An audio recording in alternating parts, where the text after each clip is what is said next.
Excuse me, how much longer until I'm called? We just called you. What? I replied, startled by the receptionist's words. I hurried into the examination room, surprised to find my husband John already there. Why are you here? I asked, taken aback. John's face went pale, and he tried to rush me out of the room in a panic. But then I caught sight of an incredible scene. My name is Christy Thomas, and I'm 27 years old. I grew up as the eldest of two sisters and now work in corporate office management. 3 years ago, I married John, and we now share a home. We met in college, worked at the same part-time job, dated for 4 years, and got married. Even today, we maintain a relationship where we can talk about anything just like close friends. I'm currently 7 weeks pregnant. John and I wanted a child right after we got married, but it took us 2 years of fertility treatment before our dream finally became a reality. When I visited the OB-GYN alone, the gestational sac, our baby's growing space, was already visible. The ultrasound photo even showed the tiny fetus. I haven't yet told John about the pregnancy because I wanted to surprise him. After my appointment, I bought a cake and picked up ingredients for John's favorite meal at the supermarket. When I got home, I immediately began cooking. A few hours later, John walked in and greeted me with, "I'm home." His eyes widened when he saw the table set with his favorite beef stew. Wow, what's the special occasion? Everything looks amazing. I thought we should have a celebration today, I said. A party? What's the occasion? I went to the hospital today, I replied. Hospital? He asked, his brow furrowed. I handed him the ultrasound photo, and as he looked at it, his anxious expression transformed into one of astonishment. Christy, is this real? Yes, John, I said, beaming. We're going to be parents. John's face lit up with joy. We really are. Yes, our baby is finally on the way, I confirmed, tears of happiness welling up in my eyes. Everything looks great, and our baby is growing steadily. John embraced me, his own eyes filled with tears. Thank you, he said over and over, a grateful smile on his face. Since that day, John has taken on more household chores to help me out. We used to share the work, but now he handles tasks like cleaning the bathroom because he doesn't want me exposed to potential hazards. He's also been managing the heavier grocery shopping, picking up large bags of rice and water. But that's not all. He's been making my prenatal appointments for me, keeping track of my schedule and setting them up online since I'm not as comfortable with internet scheduling. I've been dealing with mild morning sickness, but it hasn't been severe enough to keep me from working. I still come home and prepare dinner as I wait for John's return. Lately, he's been working overtime frequently, usually not coming home until after 9 p.m. Tonight, though, he didn't arrive even after 10 p.m. Normally, he calls if he's going to be late, but this evening, there was no word from him. I tried calling him, but there was no response. I waited anxiously. Finally, just past 11 p.m., I heard the front door open. I rushed to greet him. John, welcome home. I was worried because you didn't contact me. Sorry, something unexpected came up, he said. But you weren't supposed to have overtime tonight. Did something happen? I asked. No, just some unplanned work, he replied, avoiding my gaze. His evasiveness unsettled me, so I pressed further. John, are you hiding something? What? No, I'm not hiding anything. Then why won't you look me in the eye? If there's nothing to hide, you should be able to tell me where you were and what you were doing, right? I told you, I got caught up with some unexpected work, he said, sounding defensive. A junior made a mistake, and I had to step in and handle it.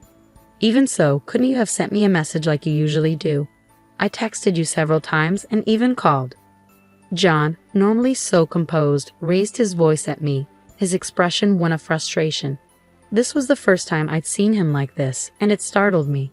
He continued, his breathing heavy. After working late and then coming home to be doubted. What nerve? Is it entertaining for you to make a fool out of me? John, what are you talking about? I'm not making a fool out of you. I'm just asking why you were late. I told you it was because of overtime. What more do you want? John snapped. It's not about what I want or don't want. You didn't let me know you were going to be late as you usually do. It felt strange. Enough. You're being so stubborn. Is it because of your pregnancy that you're imagining things? He shot back. What? I replied, shocked by his accusation.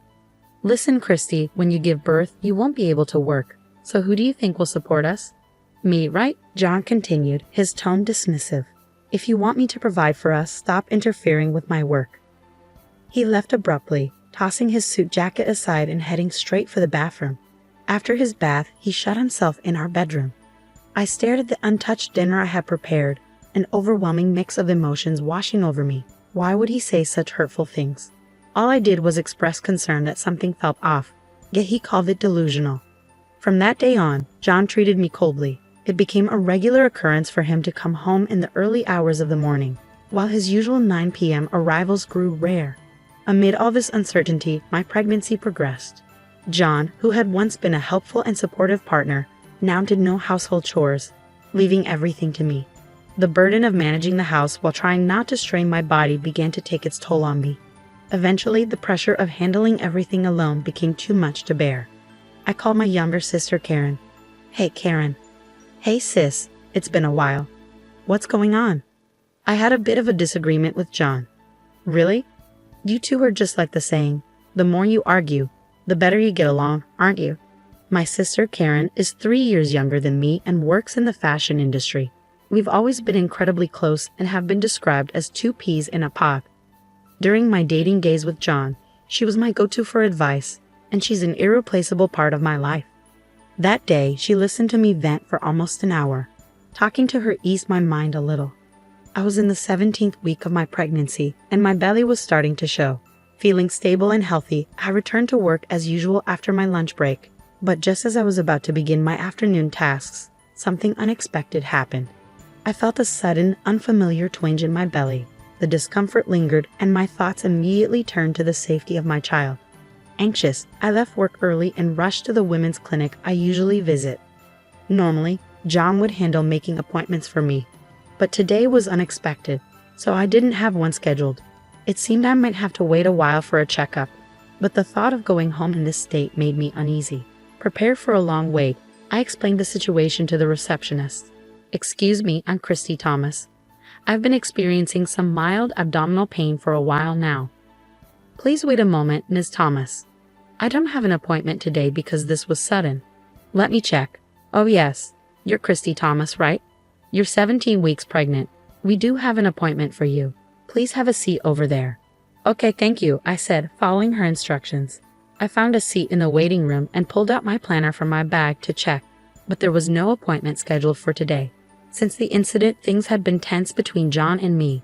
Despite that, he had still been managing my medical appointments as usual. However, my next appointment wasn't until later. It definitely wasn't scheduled for today. Feeling somewhat uneasy, I decided to wait until they called my name. An hour passed and I was hit by another stomachache. I stood up and headed to the restroom. Yet, even after returning, my turn still hadn't come. For a busy clinic, I should have been called by now. Could it be that there was no appointment scheduled for me after all? I approached a different staff member at the reception desk. Excuse me, do you know how much longer it will be until I'm called? May I have your name, please? The staff member asked. It's Christy Thomas, I replied. I've been waiting for over an hour. Thomas, the staff member paused. Oh, is there a problem? I asked, feeling a knot of anxiety forming in my stomach. Well, you were called just now, the staff member said. What? I should have been called into consultation room number 3. I thanked the staff member and quickly made my way to consultation room number 3. A sign on the door indicated it was occupied. Confused, I knocked on the door. A nurse opened it and asked, "Can I help you?" I'm Christy Thomas. I had to use the restroom earlier, and Christy Thomas? The receptionist's voice echoed from inside the room.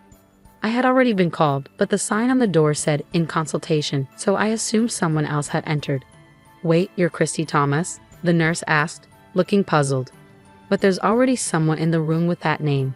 What? I exclaimed. Nothing about the situation made sense. Determined to find out what was going on, I pushed past the nurse and entered the examination room. What I saw next was beyond belief. My husband, John, was standing there. Why are you here? I asked, shocked. John immediately began speaking in a flustered manner. Christy, what are you doing here? That was going to be my question. Why are you here? I retorted. Well, he stammered. Did you make this appointment under my name? Why? Just leave for now, John said, trying to push me out of the room. Given the bizarre situation, I couldn't back down. Explain this to me, John. Why are you here right now? I'll explain later, he pleaded. Just go for now. No, I want an explanation now. I can't just walk away from this, I insisted.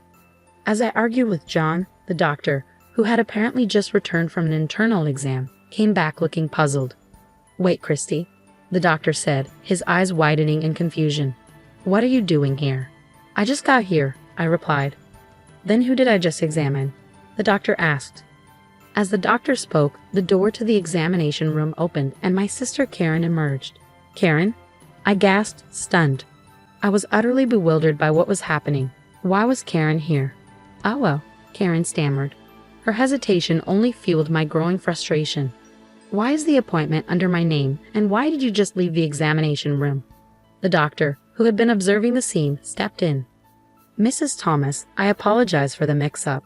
She was wearing a mask, so I couldn't tell, but I thought it was strange when the baby seemed too small for 17 weeks of pregnancy.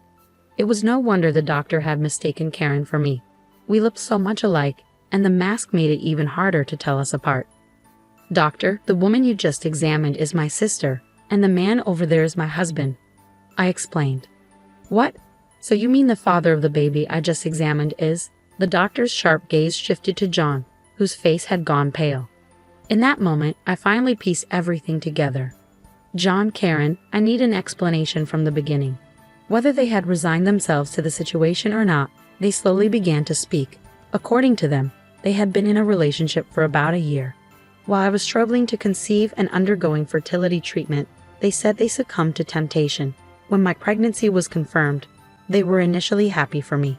But shortly after, Karen's pregnancy was also confirmed. Karen asked John to accompany her to the hospital because she was nervous. In his typical carelessness, John mistakenly booked the appointment under my name. He realized the mix-up just before they arrived at the hospital and panicking pretended to have forgotten the insurance card and completed the check-in under my account. While I was in the restroom, there was a shift change at the front desk. Karen must have seized the opportunity to slip into the examination room without crossing paths with me. Initially, the doctor didn't realize it was Karen since she was wearing a mask. However, during the examination, it became evident that she wasn't me. As the doctor puzzled over this, I arrived at the examination room. After regaining my composure, I underwent my own checkup. The abdominal pain was diagnosed as transient, and there were no issues with my baby. I gathered my husband and sister and headed straight for our parents' house. I also contacted John's parents and asked them to join us. Once everyone was assembled, I explained the entire situation. Of course, you're going to take responsibility, right? I asked, directing my question at my husband. Responsibility? Of course I will continue to be with you, Christy, he replied. Huh? What are you talking about? We're obviously getting a divorce, I interjected. But you just mentioned responsibility, he countered. The responsibility I'm talking about is alimony. I'm going to make sure you both pay for what you've done, I declared, feeling a surge of anger. What? Wait a minute. I never intended to get a divorce, my husband protested. His words ignited fury in my sister, who was standing nearby. You said you loved me more. Was that all a lie? Karen grabbed my husband's collar, and they began to argue. Their loud quarrel pushed my anger to its peak. I splashed the tea from the table onto both of them, raising my voice to get their attention. Enough is enough. I'm divorcing John and cutting ties with Karen. You two just need to pay the alimony without argument. Wait, Christy, I love you. John tried to intervene. Christy, I'm your sister. Don't talk about alimony, Karen protested. Both of you stop. You're only saying what suits you. How far do you plan to humiliate me?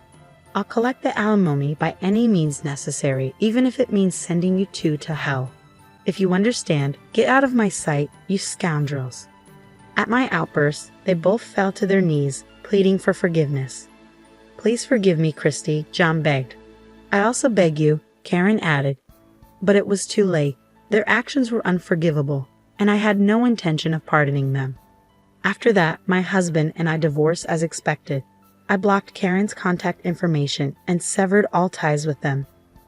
They were disowned by their families and forced to fend for themselves. John's affair became known at his workplace, and he faced cold stares from his colleagues. Unable to endure the hostile atmosphere, he started skipping work without notice and was eventually fired. Karen, suffering from severe morning sickness, had already quit her job. Now both were unemployed, and their relationship grew increasingly toxic, filled with curses and misery. They lived together but never married. It's clear they won't support each other as a married couple in the future. As for me, I moved back to my parents' house and embraced a new life as a single expectant mother. I switched to remote work and am now waiting anxiously for the birth of my child.